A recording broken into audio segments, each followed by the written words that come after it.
एक लाइन और रिकॉर्ड करिए भाई।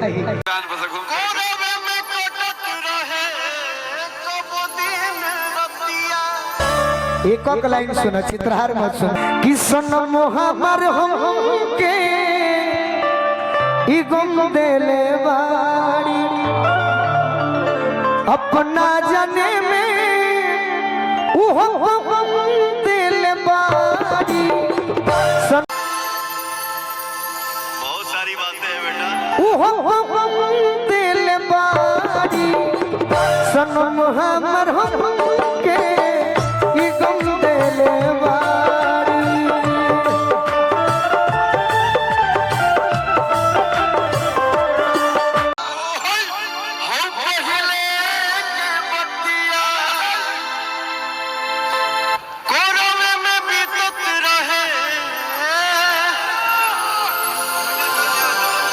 नफरत के दुनिया छोड़ छाड़ के यार के गलिया के जाताड़ी जान ससुरा पूरा न कोई अपन प्यार। एगो रौरा सुनी अपना ले। बहुत सारी बातें हैं बेटा। डांटती कैसे हर संगतिया पुरान हो। डांटती कैसे संगतिया पुरान हो। जे करे से लभ कैलू ओ करे से परेशानी बा। ए सनमई करम तारो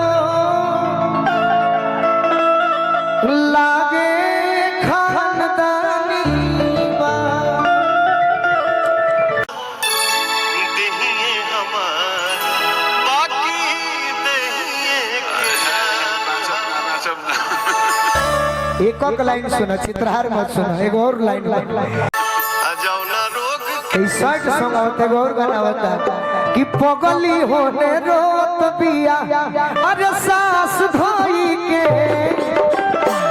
अब पगल है न रोत बाटे बास धोई के।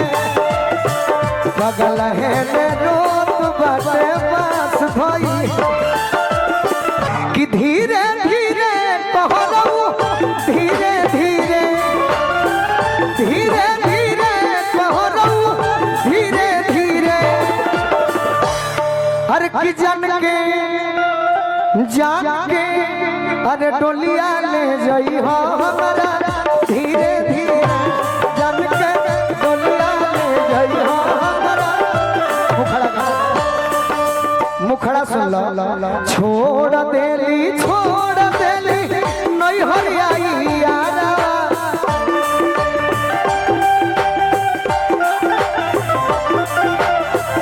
चल देली पिया के घरा कि धीरे धीरे कहलऊ अरे धीरे धीरे कि जान के डोलिया ले जाई